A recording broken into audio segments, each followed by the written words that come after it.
Ulang dari awal.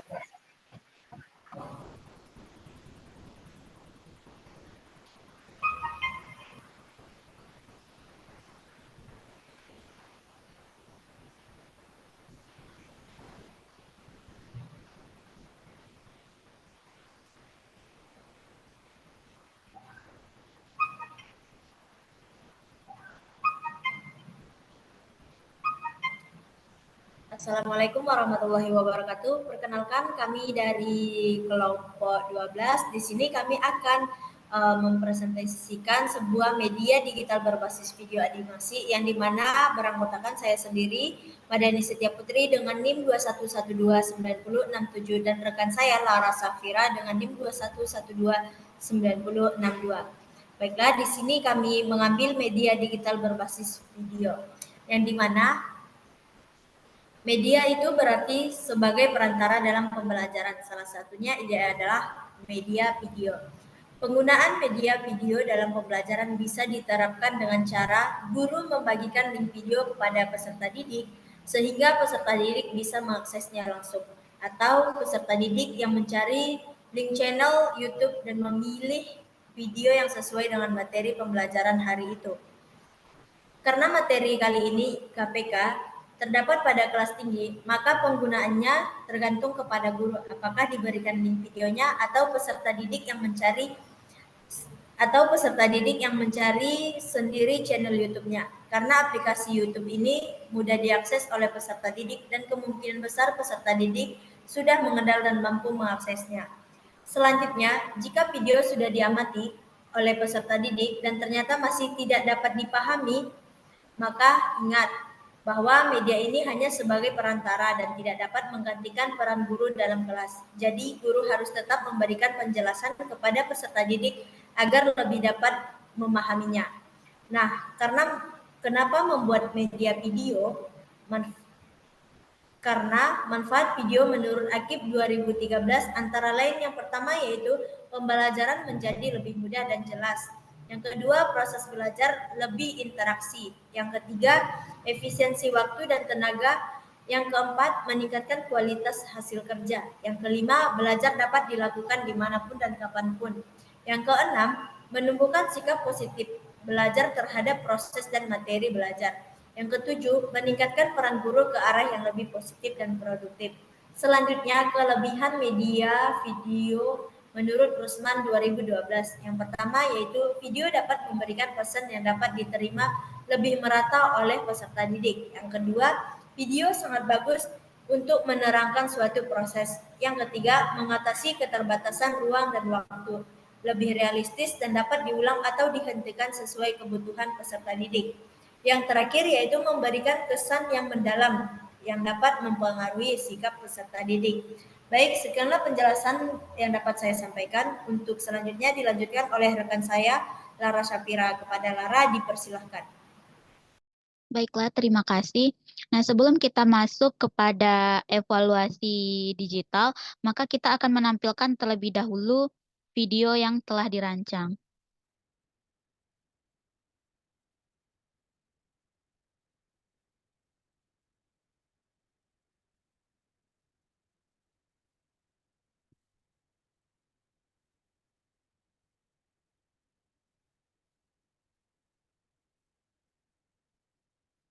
Yes.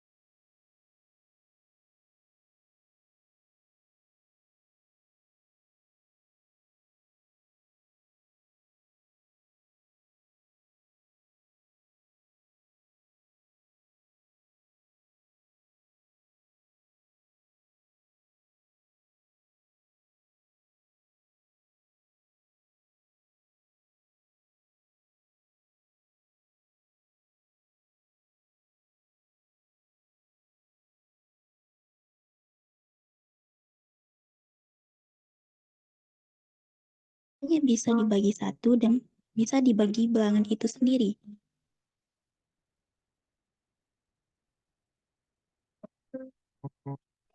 Contohnya, angka 2, 3, 5, 7, 11, 13, 17, dan seterusnya. Lalu, kenapa angka 4 tidak termasuk bilangan prima? Karena angka 4 bisa dibagi oleh 4 dibagi 1 sama dengan 4, 4 dibagi 2 sama dengan 2, dan 4 dibagi 4 sama dengan 1. Oleh karena itu, angka 4 tidak memenuhi syarat bilangan prima, yaitu bisa dibagi 1 dan bisa dibagi dirinya sendiri. Dalam menentukan KPK, kita harus membagi bilangan dimulai dari bilangan prima terendah, yaitu 2, 3, 5, 7, 11, 13, 17, dan seterusnya. Jika bilangan terendah tidak bisa dibagi lagi, maka boleh dilanjutkan dengan angka berikutnya. Oke, selanjutnya kita akan masuk pada contoh soal KPK. Yang pertama, tentukanlah KPK 4 dan 8. Nah, yang pertama, 4. 4 dibagi angka prima terendah, yaitu 2. Hasilnya adalah 2. Karena 2 ini sudah termasuk angka prima, maka sudah tidak dapat dibagi lagi. Selanjutnya, angka 8. 8 dibagi dengan angka prima terendah, yaitu 2. Hasilnya adalah 4. 4 dibagi lagi dengan angka prima terendah, yaitu 2. Hasilnya adalah 2. Karena 2 angka prima, maka sudah tidak dapat dibagi lagi. Selanjutnya, kita tulis KPK 4 sama dengan 2 dikali 2 atau sama dengan 2 pangkat 2. Selanjutnya, KPK dari 8 sama dengan 2 dikali 2 dikali 2 sama dengan 2 pangkat 3. Nah, untuk menentukan KPK 4 dan 8, kita harus ingat kunci dari KPK, yaitu perkalian seluruh faktor, dan jika angka sama, maka ambil pangkat terbesar. Nah, coba perhatikan KPK 4 dan 8 di atas. Ada angka yang sama dengan pangkat yang berbeda, maka diperoleh KPK 4 dan 8 yaitu 2 pangkat 3 sama dengan 2 dikali 2 dikali 2 sama dengan 8. Oke, selanjutnya soal yang kedua, KPK dari 12 dan 15 adalah yang pertama, 12. 12 dibagi angka prima terendah yaitu 2, hasilnya adalah 6. 6 dibagi lagi dengan angka prima terendah yaitu 2, hasilnya adalah 3. Karena 3 adalah angka prima, maka tidak dapat dibagi lagi. Selanjutnya, 15. 15 tidak bisa dibagi angka prima terendah yaitu 2, maka dibagi dengan 3. Hasilnya adalah 5. Karena 5 angka prima, maka tidak dapat dibagi lagi. Nah, untuk menentukan KPK dua buah bilangan, maka harus ingat kata kunci KPK, yaitu perkalian seluruh faktor, dan jika angka sama, maka ambil pangkat terbesar. Kita tulis terlebih dahulu KPK 12 sama dengan 2 dikali 2 dikali 3 sama dengan 2 pangkat 2 dikali 3. Selanjutnya KPK 15 sama dengan 3 dikali 5. Nah, di sini ada satu angka yang sama yaitu angka 3, tetapi tidak memiliki pangkat. Jadi kita lakukan perkalian hanya dengan menggunakan satu angka 3 saja. Jadi KPK 12 dan 15 yaitu sama dengan 2 pangkat 2 dikali 3 dikali 5 sama dengan 12 dikali 5. Hasilnya 60. Selanjutnya soal 3, tentukan KPK 28 dan 42. Yang pertama 28 dibagi dengan angka prima terkecil yaitu 2. Hasilnya adalah 14. Dibagi lagi dengan 2, hasilnya adalah 7. Karena 7 termasuk angka prima, maka tidak dapat dibagi lagi. 42 dibagi dengan angka prima terendah yaitu 2, hasilnya adalah 21. Karena 21 tidak dapat dibagi 2, maka dibagi dengan 3, hasilnya adalah 7. Dan 7 ini termasuk angka prima sehingga tidak dapat dibagi lagi. Untuk menentukan KPK dua bilangan tersebut, maka ingat kata kunci KPK yaitu perkalian seluruh faktor, dan jika angka sama, maka ambil pangkat terbesar.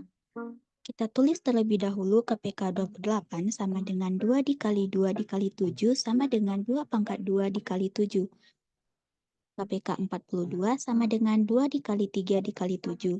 Nah, di sini ada dua angka yang sama, yaitu angka 2 dan angka 7. Maka cari pangkat yang terbesar. Dan jika pangkatnya sama, cukup gunakan satu angka saja. Oleh karena itu, dapat kita peroleh hasil dari KPK 28 dan 42 yaitu sama dengan 2 pangkat 2 dikali 3 dikali 7 sama dengan 12 dikali 7 sama dengan 84. Demikianlah pembelajaran mengenai KPK. Sampai jumpa pada pembelajaran yang baru dan dengan semangat yang baru ya. Semoga bermanfaat. Wassalamualaikum warahmatullahi wabarakatuh.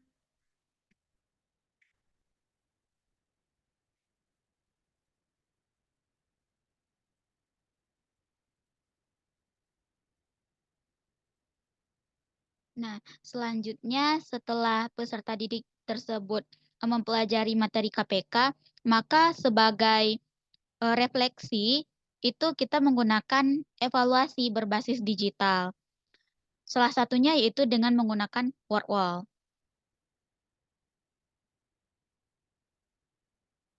Nah, ini merupakan evaluasi berbasis digitalnya. Di mana word wall ini adalah platform evaluasi digital yang menyediakan berbagai alat untuk membuat kegiatan pembelajaran interaktif seperti permainan kata-kata, uji coba, dan aktivitas pembelajaran lainnya. Maka setelah peserta didik mengikuti pembelajaran di kelas, untuk menguji pemahaman peserta didik, maka guru melakukan refleksi berupa evaluasi di akhir kegiatan dengan menggunakan word wall ini. Nah, penggunaan word wall ini dalam kelas, guru dapat membagikan link evaluasinya kepada peserta didik dan peserta didik dapat mengaksesnya secara langsung. Nah, meskipun waktu peserta didik itu memulai mengaksesnya bersamaan, tetapi antara peserta didik yang satu dengan peserta didik yang lainnya itu memiliki tidak soal dalam word wall itu yang dikerjakan oleh peserta didik itu berbeda atau didapatkan secara acak. Jadi peserta didik tidak dapat mencontek jawaban temannya. Sehingga setelah peserta didik dapat mengerjakan soal-soal tersebut, maka di akhir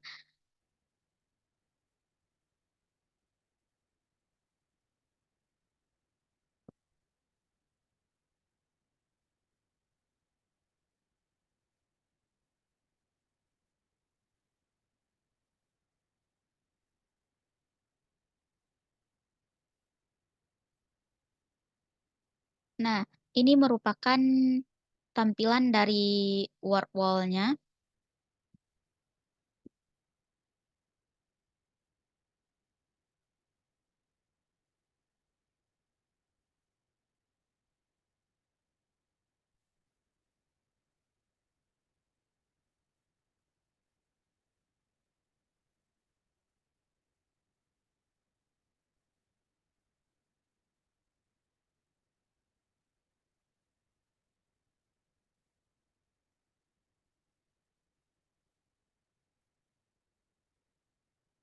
Nah, bisa kita lihat di sini, ini merupakan tampilan evaluasi digital. Nah, di sini juga terdapat berbagai animasi-animasi yang menarik, yang dapat menarik meminat peserta didik dalam melakukan refleksi. Nah, di sini nanti ada tulisannya star. Jadi, peserta didik akan mengklik star tersebut dan bisa memilih soal nomor berapa untuk dikerjakan terlebih dahulu. Nah, ini ada tombol star-nya. Jadi untuk memulai evaluasi ini peserta didik mengklik star. Nah, di sini terdapat 4 soal evaluasi mengenai materi KPK. Jadi peserta didik bisa memilih soal mana yang mau dikerjakan terlebih dahulu, apakah soal 2, soal 4, dan lain sebagainya. Nah, untuk setelah peserta didik selesai mengerjakan soal yang terdapat pada evaluasi digital ini, maka nantinya ada menu leadership, yang mana peserta didik diminta untuk menuliskan jawaban menuliskan nama masing-masing peserta didik sehingga akan muncul pada bagian bawahnya. Setiap peserta didik bisa melihat skor yang diperoleh masing-masing.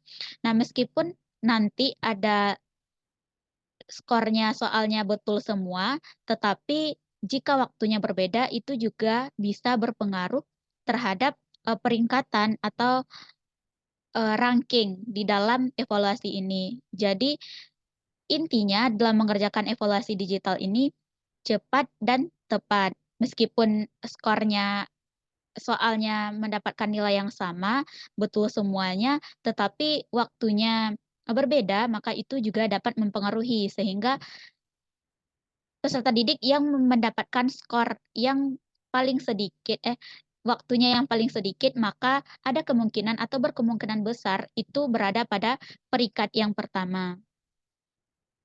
Nah, untuk kelebihan dari word wall ini, yang pertama interaktif dan menarik. Nah, karena di dalam word wall ini peserta guru bisa membuat evaluasinya menarik. Ada yang berbentuk seperti balon, ada berbentuk seperti pemandangan, ada yang seperti buku, dan lain sebagainya. Yang kedua, fleksibilitas format. Nah, guru dapat membuat kegiatan dengan format yang berbeda, seperti kartu, papan bermain, ada teka-teki silang, dan lain sebagainya.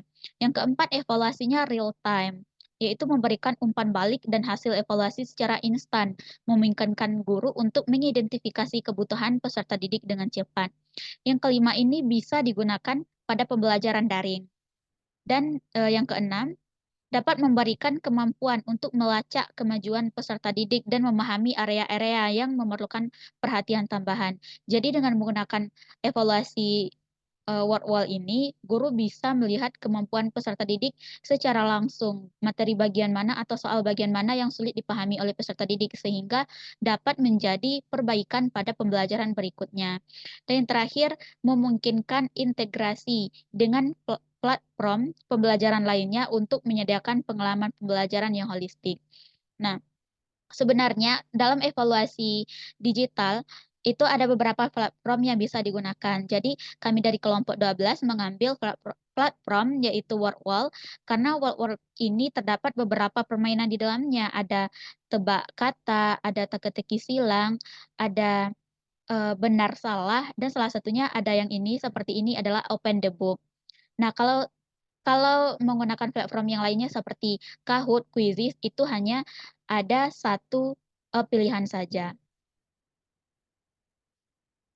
Nah, mungkin sekian penjelasan media evaluasi dari saya. Saya kembalikan lagi kepada moderator. Baiklah, sekian hasil dari media yang sudah kami rancang. Kami akhiri. Assalamualaikum warahmatullahi wabarakatuh.